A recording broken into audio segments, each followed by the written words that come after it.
You know, you can imagine my enthusiasm about this figure if I'm just now getting to covering the news on this. Either way, let's do the read up and then we're gonna look through the pictures and, you know, just get into it. It says Trunks is joining the SH Figuarts Dragon Ball line from Dragon Ball GT, using SH Figuarts' latest technology to ensure a wide range of motion. The jacket has movable joints and utilizes soft materials so you can easily recreate your favorite scenes from the series without obstruction. His trousers are also made in a way that makes it easy for you to display your Trunks in many cool action poses. Other than being able to recreate awesome fighting scenes, you can also recreate Trunks' casual poses by using an extra part to show him with his hands in his pockets. Trunks also includes 3 optional face parts as well as a tail for Son Goku GT from SH Figuarts, which is sold separately. Alright, we already know about that. Pre-orders have already opened on March 15th, and the scheduled release for this figure is November 2024. So, late this year, fourth quarter. So we're gonna go through the pictures real quick. Everything looks pretty good here, right? There's not a whole lot I have to say on this part of the video. In terms of the look, I think it's pretty accurate to what we've seen in GT, you know? I think some of the engineering for the joints, once again, overly engineered, and the look of the joint doesn't necessarily look the cleanest, right? Like, especially that lip on the thigh, but that's whatever, right? That's not my biggest issue. My biggest issue, we're gonna have to go to the website and get the 360-degree view of it. So now we're on the Tamashii Nation's website, and the main reason I came to this website is because I wanted to get the 360-degree view. And you know, if you're on your smartphone, you just touch Trunks and pull. And there's a couple of things that bother me about this. The main thing is that seam line on the shorts. Now, inside the shorts, I don't really care about it, because most of the time I'm not going to be looking in between his legs. But if we could see right here, that seam line on the side, I hope that's not there. Yo, Future Bombastic here. I just realized that seam line is probably because of the replacement pocket piece that exists. So, still not the fondest of it, but that's a good reason for it to exist, I suppose. When the figure is actually dropped. And also, you can see that little gapping with the neck. Come on now. Now, one could say that, you know, it would be false advertising if they tried to hide these things from us, right? So in that regard, I appreciate it, but I don't feel like this should be a thing at all, especially at the level that Tamashii Nations is at, right? They shouldn't have like seam lines that noticeable. Of course, as an action figure, you may see these things from time to time, right? It's an action figure, but I don't think it should be that noticeable, especially for a product that is being marketed for premium Bandai. Now, we know that not necessarily all premium Bandai products are going to be premium, but what's the point in calling it premium Bandai, right? That's the main thing I wanted to touch on. Other than that, I think the figure actually does look good. It looks like how he looked in the show, but some of these things could easily, I think, be fixed. It's more frustrating when it's like something you know could easily be fixed, but it's like, it's like a thing where why does it exist in the first place? But the next thing we're going to go to is the website, and then we're going to have some discussions, and I have one closing thing that's kind of unrelated to the figure that I think everybody should hear. So now we're on Premium Bandai, and as you can see, for if you use US dollars, it's $65. So is this worth it? I don't really think so, but depending on your sentimental values for Trunks, and especially this version of Trunks, you might think this is more than worth it, right? But regardless of that, we already know when it comes to the prices, you're either gonna like it or you're not. That's just what it is at this point. What I wanted to use this as a backdrop for, let's get to the picture. This. So right here we see this comes with the tail part for GT Goku.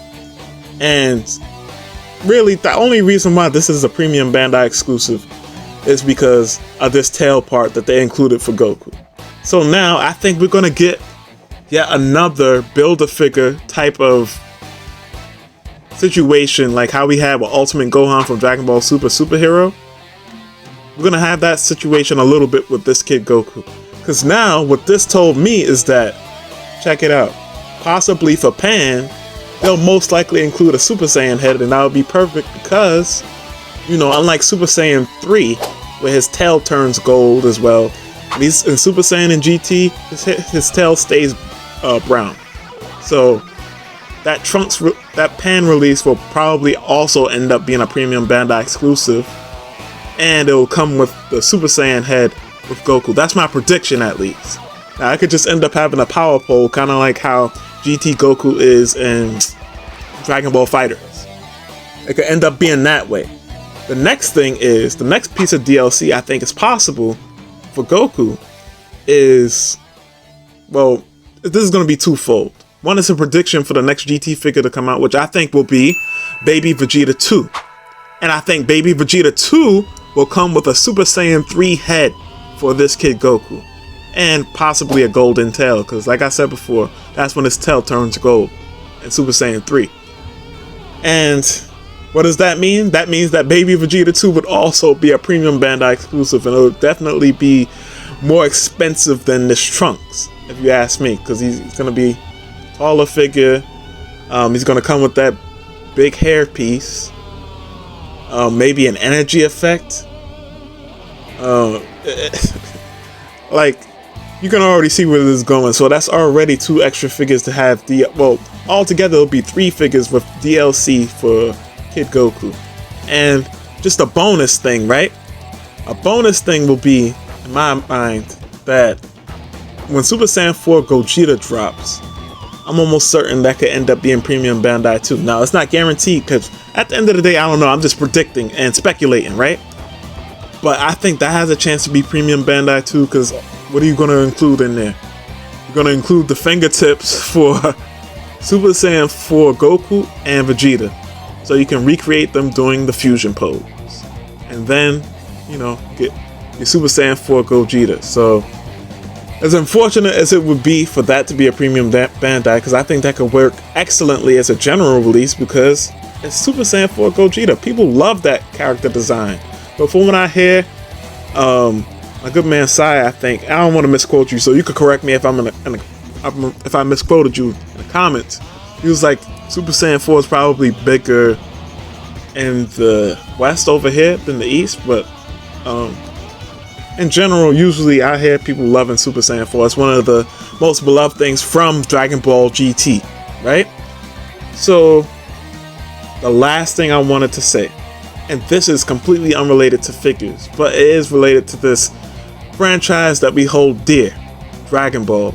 Now, I know I'm late with this, and I didn't really plan on dedicating a video to this, but I just want to include this to the tail part of this video. With the passing of Toriyama, I know many of us grieved, and could be still grieving, right? The main thing I wanted to say is that there's always a silver lining. I know the passing is very tragic, and I don't want to seem like I'm being disrespectful, but one thing I will say about his passing is there's something good that we can take from this, and that is the impact, that the legacy that this man left on the planet Earth.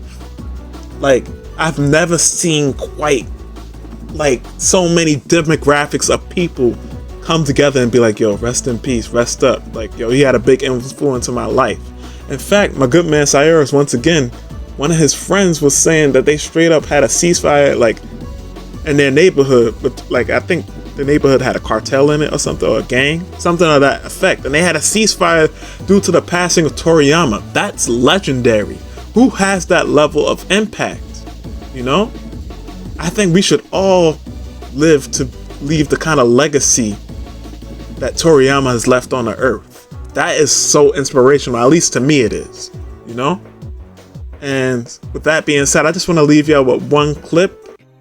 There's a saying, yesterday is history, tomorrow is a mystery, but today is a gift. That is why it is called the present. And at this point in time, the clip would have already played, but this has been Bombastic Plastic. Stay fantastic. Have a blessed day. One more thing. Okay, so very short overtime, I guess. One thing I'm kind of disappointed that they didn't include with this is a Super Saiyan head. Trunks goes Super Saiyan in GT. Why no Super Saiyan head? That's all. Come on now.